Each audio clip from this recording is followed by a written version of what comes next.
I know your journey's not over. The healing will continue to be done. But talk a bit about your relationship with your wife, your son, your relationship with your work. What's happening in your life? Yeah, I've noticed a great change. I settled. I realized one part of this my relationship with work is I settled. I thought this job was great. It has great benefits, and of course there are things about it I love. But the thing I don't enjoy about it is the the actual work. That's not what I want to do with my life. And then beside the work, my relationship with my wife is a more present. I listen more. I'm more helpful. I'm not someone that my wife. She comes home from work. She needs to read the room. Okay, is Nick sad? Is he happy? Is he mad? Is he frustrated? I just it's more of a baseline to the room that's more predictable every day, more easy to live with, I guess. Yeah.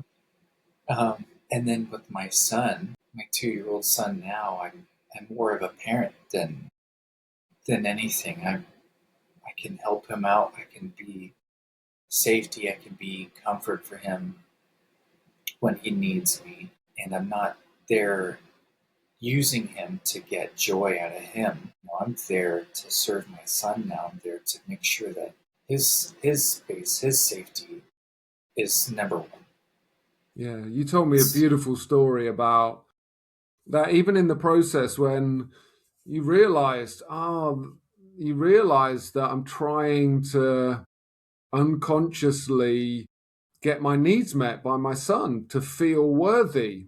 And your son kind of felt that energy in a way, and he was like, "No, that's not what I want to go towards. That's not safe for me." And then there Yeah, was a point in the process where that energy shifted, and you'd done the work with your own inner child. You'd taken care of your own self-worth, and then you didn't change who you were or what you were doing, but your energy was different, and then your son started coming to you. yeah. I remember that would be how we gauged things for a little bit.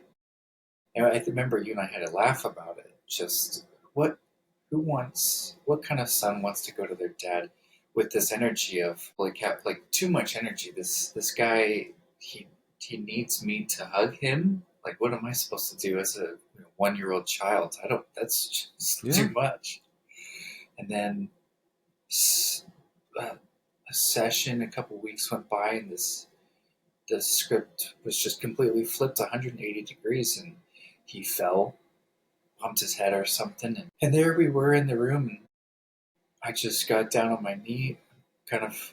My wife is between me and him, and he pushed right past my wife, right past his own mother, came over to me, and I scooped him up. And I just looked at my wife like, "Holy shit, this just happened." Something's changed. Yeah, Kids are great because they can sense. And essentially, what was happening in that moment is that the 5-year-old version of you that needed love was trying to comfort a 1-year-old, right? And so the 1-year-old's like, I don't need a 5-year-old right now. I need my dad. I need a yeah, man. yeah, And that's it's the same with our wives. They need a man to hold space, create safety in the room, be the presence, be the lighthouse, as we call it. Turning up, solid, present. Women are more emotional than us, right?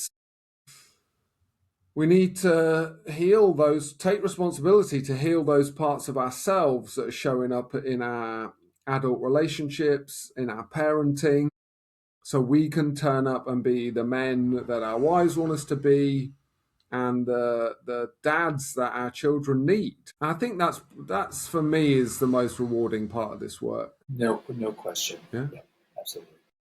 Obviously, it's about being the men we want to be as well. This is not about just service. This is about filling our own cup and living a purposeful or authentic life.